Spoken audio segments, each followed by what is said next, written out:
UNSC में Ukraine का are पार वाला जवाब सामने आया है। हम किसी को कुछ लेने नहीं देंगे, यह कहा है यूक्रेन ने। संयुक्त राष्ट्र रूस से फैले वायरस की चपेट में है, यह बड़ा बयान यूक्रेन का। संयुक्त राष्ट्र बीमार है, क्या हम इस वायरस के आगे झुक जाएंगे? हम अपनी जमीन पर हैं, किसी से डरते नहीं हैं, किसी को कुछ लेने नहीं देंगे। यह साफ तौर पर यूएन के मंच से यूक्रेन की तरफ से बताया गया है। तो आप इन बयानात से अंदाजा लगा सकते हैं कि इस वक्त तनाव किस तरह अपने चरम पर पहुंचता हुआ नजर आ रहा है। और ऐसे में सीधे वॉर जोन में डटा हुआ है आपका अपना चैनल TV9 भारतवर्ष। हमारी जो टीम है वो मौजूद है वॉर जोन में। सीधे आपको लिए चलते हैं, इसी डोनबास रीजन में मौजूद हैं हमारे सहयोगी अभिषेक उपाध्याय। अभिषेक, जिसका डर था, जिसका खतरा था, हुआ वही। अब किस तरह के हालात बनते हुए डोनबास रीजन में नजर आ रहे हैं? क्योंकि जानकारी यह मिल रही है कि रशियन सेनाएं जो हैं वो डोनबास रीजन की तरफ बढ़ चली हैं। देखिए, रूस ने कल रात में ये तय कर दिया था कि पीस कीपिंग के नाम पर वहां पर अपनी फोर्स भेजेगा।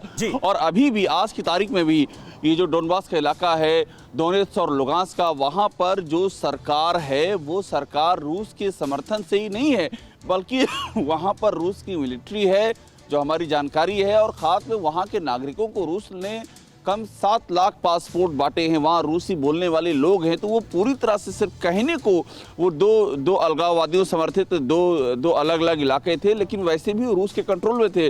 और अब तो रूस ने आधिकारिक मान्यता दे दी है, तो वहाँ पर तनाव बहुत ही ज़्यादा बढ़ गया है। और चूंकि वो जो इलाका है डोनेत्स्क और लुगांस्क का, वहाँ पर जो रूस के कंट्रोल में है और जो यूक्रेन के कंट्रोल में, उनके बीच में लगातार फायरिंग हो रही है, लगातार हमले हो रहे हैं, धमाके हो रहे हैं, वहां से पूरे शहर के शहर खाली कराए जा रहे हैं। तो इस जो कल रात में पुतिन ने ऐलान किया, उसके बाद तनाव बहुत ही ज़्यादा पसरा हुआ है। और वहां से लेकर के जो खार्किव शहर है, जहां से रूस का बॉर्डर लगता है, वहां तक ये इस तनाव के चिन्ह हमको साफ तौर पर नजर आते हैं। इधर से भी तैयारियां पूरी हैं।